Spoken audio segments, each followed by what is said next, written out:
তোমায় তো দেখে মনে হচ্ছে বাড়িতে কেউ মারা গেছে। হ্যাঁ গো, নতুন নতুন বিয়ে হয়েছে, এভাবে কেউ শোক পালন করে নাকি? কি ব্যাপার, কি তুমি এখানে কি করছো? বারে, আমি আমার বিয়ে করা বরের কাছে কি করছি এটা কোনো প্রশ্ন হলো নাকি? এই, তুমি আমাকে দেখলে এরকম ছিটকে ছিটকে যাচ্ছ কেন বলো তো? আমি কি ভূত নাকি আমার কোনো ইনফেকশাস ডিজিজ হয়েছে?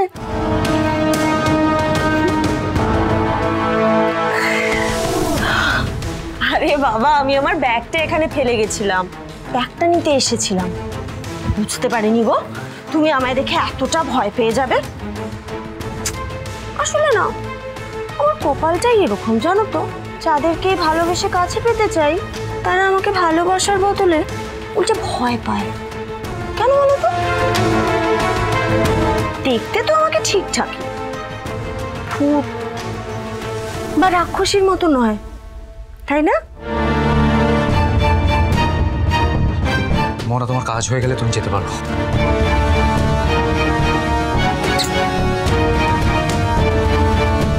এটা কি বলছো বলো তো? কি বলছো তুমি?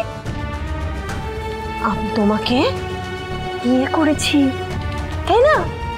তুমি আমার অগ্নিসাক্ষী করা বর।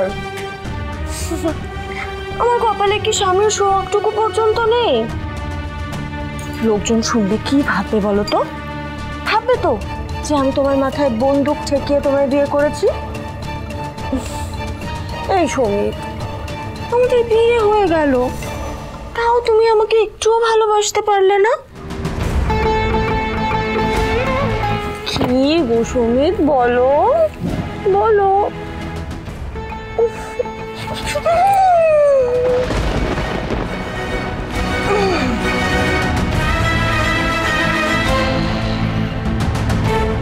এখনই আমার থেকে এরকম দূরে দূরে ছিটকে ছিটকে থাকছো, এরপর কি করবে বলো তো? এরপর তো আমাদের রিসেপশন, আর রিসেপশনের পর তো ফুলসজ্জা। এই সেরেছে শুধু করছো, তোমাকে এখানে শেষ করে দিই। তোমার এই ফুলসজ্জা করার স্বপ্ন তোমার চিতের সহ্য বানিয়ে দিই। আর আমি প্লিজ চাইলেও সে করতে পারছি না।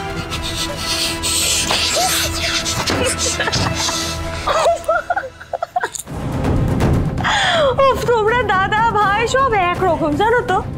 এই তোমার বড়দা ভাই মানে আদ্রিত, সেও না মনে মনে অনেকবার আমাকে মারার চেষ্টা করেছে, কিন্তু কোনো লাভ হয়নি। কেন বলো তো? কারণটা তোমার বড়দা ভাই মানে আদ্রিত রয়কে একবার জিজ্ঞেস করে, বুঝলে? সমীর,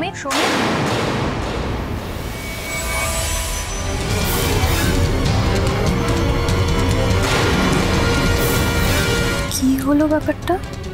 সমিত আমাদের থেকে এভাবে ছিটকে সরে গেল কেন? দুজনের মধ্যে মনে হচ্ছিল কোনো ঝামেলা চলছিল।